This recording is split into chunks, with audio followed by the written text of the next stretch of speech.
60,000 पे रिटायरमेंट हो रहा है, वो ज्यादा से ज्यादा जो है एक 2200 के आसपास जा रहा है। 2200 की सर उसकी घर की जब वो महंगाई ज्यादा, जब उसकी परिस्थिति बनेगी तो वो कहीं ना कहीं एक टेबलेट भी नहीं ले पाएगा अपने घर वालों के लिए, अपने खुद के लिए। मणिपुर में जाके देखिए, हमारी बच्चियों का, हमारी बहनों का, हमारी माताओं का बलात्कार किया गया, नंगा घुमाया गया। कहाँ गए मोदी जी?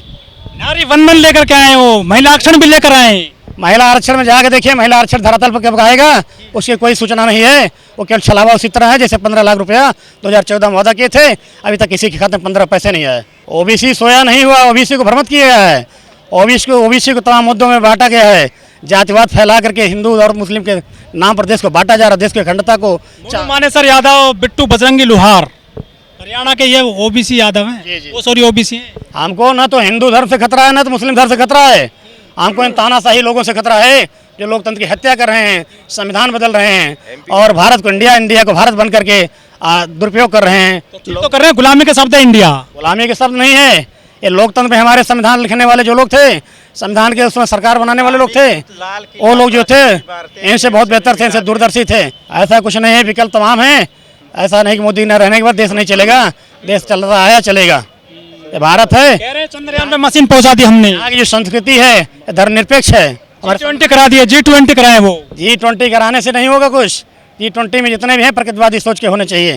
जब तक हमारी प्रगतिवादी सोच नहीं होगी तब तक देश की व्यवस्था मजबूत नहीं हो, तब तक देश नहीं मजबूत होगा। अच्छा, मंदिर बना रहे हैं, वो बड़ा वोट मिलेगा 24 में उनको? कुछ नहीं मिलेगा। मंदिर हमारी आस्था के विषय है, मंदिर न्यायपालिका के आदेश में रहा है। मंदिर मोदी की देन नहीं है। मंदिर बहुत पहले से हम लोग मानते आए हैं, आज भी हम लोग धर्म को मानते हैं। हिंदू अपने धर्म को मानता है, मुस्लिम अपने धर्म को मानता है। लेकिन उन्होंने जो है उद्घाटन की तारीख तय कर दी है जी। उद्घाटन केवल करने के लिए है, सत्ता के लिए जो थी छल प्रपंच करने का है। जनता समझ चुकी है, इस बार उनको वोट नहीं देगी, इस तय है। क्यों जितने भी कर्मचारी वर्ग हैं इस समय सब सरकार की नीतियों से नाराज हैं। सरकार जो होती निजीकरण और औद्योगिकरण की तरफ ध्यान दे रही है। इससे आम जनता का, छात्रों का, बेरोजगारों का, कर्मचारियों का, मजदूरों का और हमारे सेनाओं का सबको जो है अपमानित किया जा रहा है। और अपमानित करने के साथ साथ जो है उनके साथ छलावा हुआ जा रहा है। और हमको धर्म के नाम पर जो होती, जातियों के नाम पर जो होती है बांटा जा रहा है, जिसके कारण जो अपनी राजनीति कर रहे हैं। सरकार एनपीएस लेकर के आई थी, उसके लिए क्या दिक्कत है? आप एनपीएस सबसे घटिया पॉलिसी है जो शेयर मार्केट के ऊपर आधारित है। उसमें शेयर मार्केट और उद्योगपतियों का लाभ है, जोखिम भरा हुआ है, इसलिए हम उसको अस्वीकार करते हैं।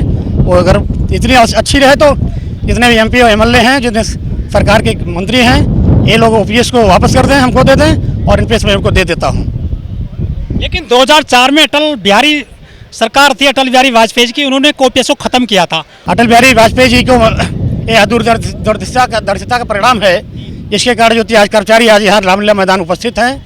नहीं तो हम लोग यहाँ आने की कोई जरूरत नहीं पड़ती। बीजेपी सरकार ने छलावा दिया तमाम प्रकार के हिंदू धर्म, मुस्लिम धर्म के नाम पर, और हमको बांट बांट करके शासन चला रही है, जो अब जनता समझ चुकी है। और हम लोग बहिष्कार करते हैं 2024 में बीजेपी को भगा के, और पुरानी पेंशन जो बात करेगा उसी को लाएंगे। पेंशन वगैरह के मुद्दे होते हैं क्या चुनाव में? जी, पेंशन के मुद्दे होते हैं।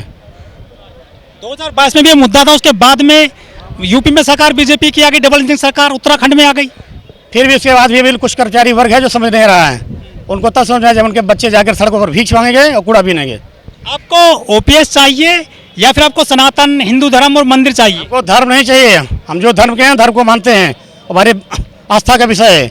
लेकिन हमारे जो हित की बात है वो कर्मचारियों के हित की बात है। पुरानी पेंशन है और पुरानी पेंशन बहाल करना चाहिए। मैं आपके चैनल के माध्यम से अपील करता हूँ। लेकिन सरकार तो उन्हीं बातों पर ध्यान दे रही है, हिंदू पर, सनातन पर, राम मंदिर पर, महाकुंभ पर। सनातन पर, हिंदू धर्म के नाम पर और किसी मुद्दे पर, धार्मिक मुद्दे पर इस बार जनता भागने वाली नहीं है।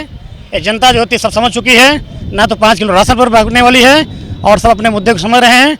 सब चुनाव में उनको वोट की चोट करके उनको बाहर करेंगे और पुरानी पेंशन वापस कराएंगे। लेकिन हिंदू मुस्लिम का मुद्दा तो सबसे बड़ा है। हिंदू मुस्लिम मुद्दा कुछ नहीं चाहिए।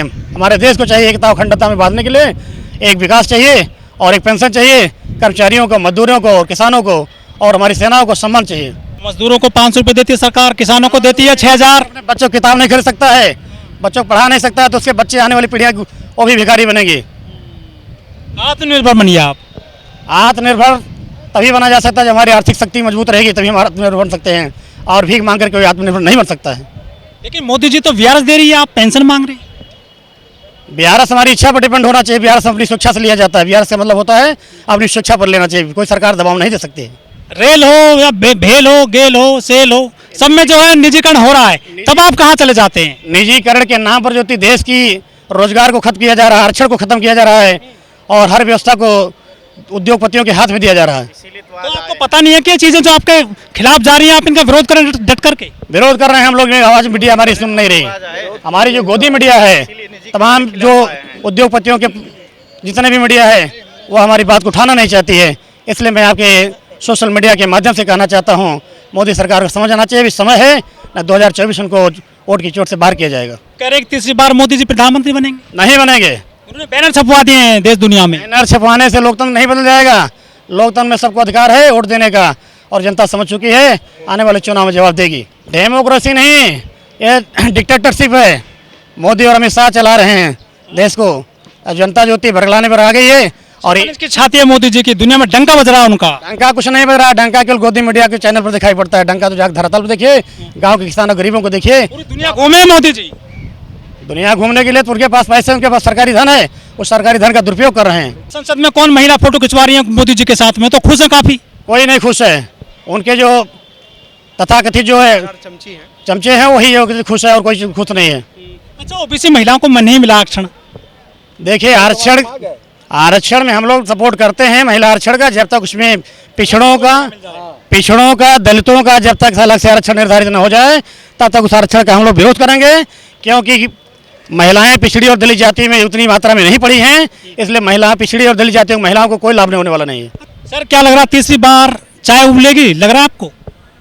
देखिए, जैसा कि अपने हिंदुस्तान का जो ट्रेंड रहा है कि राम मंदिर की बहुत जो डिमांड चल रही थी और वो डिमांड जब अभी पूरी हो रही है तो कहीं ना कहीं मोदी को बेनिफिट मिलेगा। लेकिन जो हमारा कर्मचारी वर्ग है, हम लोग मध्य प्रदेश से आए हैं, सतीश रघुवंशी सर मेरे साथ में हैं, जो कर्मचारी वर्ग है वो 30 से 40 वर्ष सर सेवा करता है गवर्नमेंट की, और कोरोना काल में कोई प्राइवेट सेक्टर के लोगों ने सेवा नहीं दी है।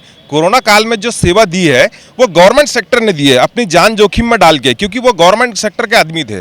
अब उसके बाद भी सर 25-30 साल नौकरी करने के बाद अगर वो उसको 2 से 3 हज़ार का अगर पुरानी नई पेंशन मिलती है तो वो बहुत बेकार है। जबकि जो पुरानी पेंशन थी उसमें ये होता था कि कोई व्यक्ति, अगर कोई कर्मचारी 60,000 पे रिटायर हो रहा है तो कम से कम उसको 25 से 30 हज़ार रुपये 50% उसको पुरानी पेंशन मिलती थी। योजना भी चला रही है, ये आयुष्मान योजना है या उज्ज्वला गैस योजना है, फ्री बिजली भी दे रहे हैं गरीबों को मोदी सरकार, कुछ सिलेंडर भी बांटे जाते हैं। सरकार तो गरीबों का ध्यान तो रख रही है। आपको भी तनख्वाह दी जा रही होगी? जी हाँ, बिल्कुल। ये तनख्वाह देना जो है न्यायपालिका के अंतर्गत आता है, ये गवर्नमेंट का अधिकार है, ये कर्मचारियों का अधिकार है कि तनख्वाह हमें मिलेगी। हमें जो तनख्वाह मिलेगी वहीं से वो पैसा कहीं ना कहीं देश के अंदर बंटता है और वहीं से अर्थव्यवस्था चलती है सर। ठीक है। अब रही बात कि गरीबों को और आम आदमी पार्टी को, आम आदमी जनता को, गरीबों को और आम आदमी को जो सुविधाएं फ्री में दी जा रही है, ठीक है, तो ये तो उनकी पॉलिटिक्स से है, ये उनकी योजनाएं हैं कि किस चीज़ को, ठीक है, आप आम जनता को इतनी सारी चीज़ें फ्री में दे रहे हैं, तो जो गवर्नमेंट सेक्टर का व्यक्ति है उसने इतने दिन नौकरी करी है तो फिर उसको वाजिब पेंशन देना चाहिए। जो पुरानी पेंशन है वो वाजिब है, इतने सालों से 60-70 सालों से वो पुरानी पेंशन मौजूद थी, वो दी जा रही थी। लेकिन अभी वो 2004 से जब वो नया भारत है सर। हाँ बिल्कुल, ये नया भारत है, लेकिन उसमें नुकसान तो हो रहा है ना कर्मचारियों का। सर 2004 के बाद बंद हुई तो उस वक्त जो कर्मचारी रिटायर हुआ ना, उसको उस वक्त समझ में नहीं आया था कि ये इतनी पुरानी नई पेंशन में इतना कम पेमेंट मिलेगा। लेकिन उसके बाद में जब अब व्यक्ति रिटायर हो रहा है पिछले 5-6 सालों में, 7 सालों में, तब वो 1500 से 2000 की जो नई पेंशन मिल रही है तो वो बहुत दुखदाई है, बहुत ज़्यादा बेकार है। इससे हर वर्ग का जो कर्मचारी है किसी भी डिपार्टमेंट का, चाहे वो रेलवे हो चाहे एजुकेशन हो, हर वर्ग का जो कर्मचारी वो बिल्कुल नाखुश है, बिल्कुल प्रताड़ित है उस चीज़ से। तो 24 में कुछ इम्पैक्ट पड़ेगा इस पूरे आंदोलन का, ओपीएस का?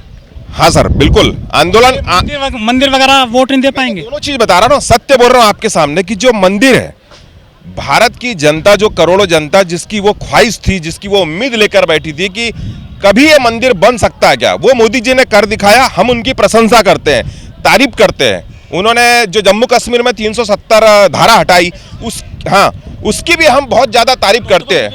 नोटबंदी उन्होंने करी थी, 3 तलाक जो उन्होंने हटाया, हम उसकी भी मतलब प्रशंसा करते हैं कि उन्होंने कुछ अच्छे कानून पारित किए। लेकिन ये जो कानून अटल बिहारी वाजपेयी की सरकार ने 2004 में जो लिया था, तो आप बोल रहे कि मंदिर से इफेक्ट पड़ेगा, बिल्कुल पड़ेगा, हम खुद मानते हैं इसको कि मंदिर से इफेक्ट पड़ेगा। आम जनता उस मंदिर की तरफ जाके वोट करेगी मोदी जी को, लेकिन जो कर्मचारी वर्ग है वो तो सर नाखुश है।